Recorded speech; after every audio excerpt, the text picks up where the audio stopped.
अस्सलाम वालेकुम students.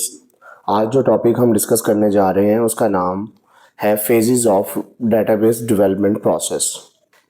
Student, जब भी हम किसी डेटाबेस को डेवलप करेंगे या किसी भी सॉफ्टवेयर को हम डेवलप करते हैं तो उसके कुछ नंबर ऑफ फेजेस होते हैं और उन फेजेस को हम वन बाय वन डिस्कस करेंगे कि हम डेटाबेस डेवलप कैसे करते हैं। उसमें सबसे पहले है हमारे पास प्लानिंग।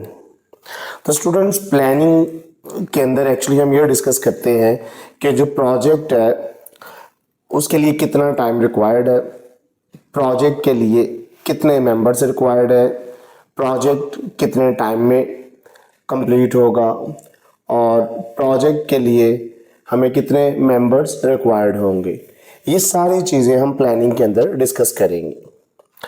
अगर हम प्लानिंग को देखें तो planning begins when customers request or develop to or database system. यानी जब कस्टमर की तरफ से एक रिक्वेस्ट आ जाती है कि डेटाबेस सिस्टम को डेवलप किया जाए।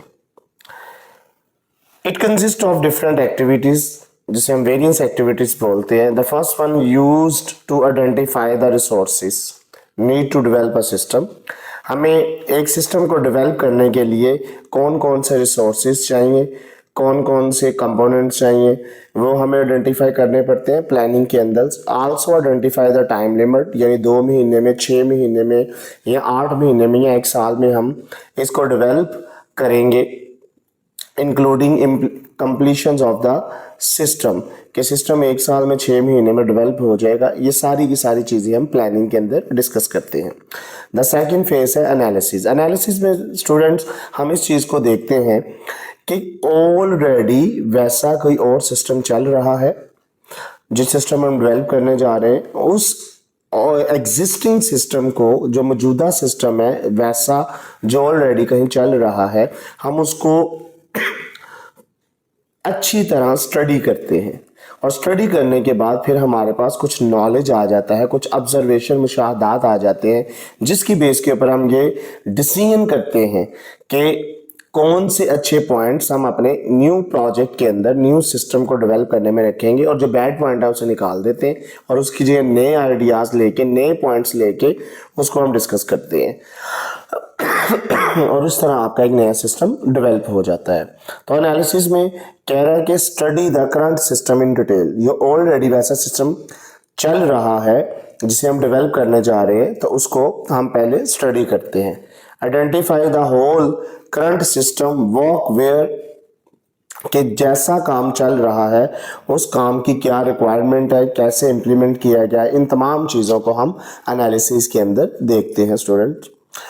इसके बाद है हमारे पास डेटाबेस डिज़ाइन। डेटाबेस डिज़ाइन के 2 पार्ट हैं, एक लॉजिकल और एक फिजिकल। लॉजिकल ऐसे ही है कि जिस तरह हम घर बनाने से पहले नक्शा बनाते हैं और उस नक्शे के मुताबिक फिर अपना घर बनाते हैं, तो जो नक्शा है ये लॉजिकल डिज़ाइन है और जो उसके ऊपर कंस्ट्रक्शन है, जो हम फिजिकल डेवलपमेंट करते हैं, वो उसका फिजिकल डेवलपमेंट कहलाता है। तो database design in 2 divide. The first one is the database design. Logical database design के the complete description of the database to store in database.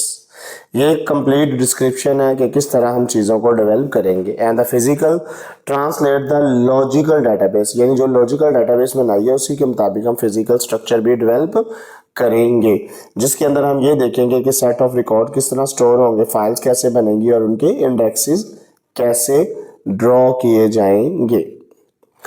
The last one students implementations. Implementations के अंदर हम ये देखते हैं ओवरऑल कि इसके लिए हमें कौन सी मशीन, यानी सर्वर मशीन चाहिए, रिक्वायर्ड होगी, जिसके ऊपर हम अपने डाटा को इंस्टॉल कर सकें, अपने डेटाबेस को इंस्टॉल कर सके और उसके मुताबिक उसके हार्डवेयर हम देखेंगे और उसको बाद में मल्टी लोकेशंस के ऊपर हमने उसको शेयर भी करना है। अब यूज़र्स की अथोराइज के लिए हमें यूज़र नेम पासवर्ड इशू करना पड़ेंगे, मैनेज करना पड़ेंगे। जिनके पास यूज़र नेम पासवर्ड होंगे वो अथोराइज होंगे और जिनके पास नहीं होंगे वो अनअथोराइज होंगे।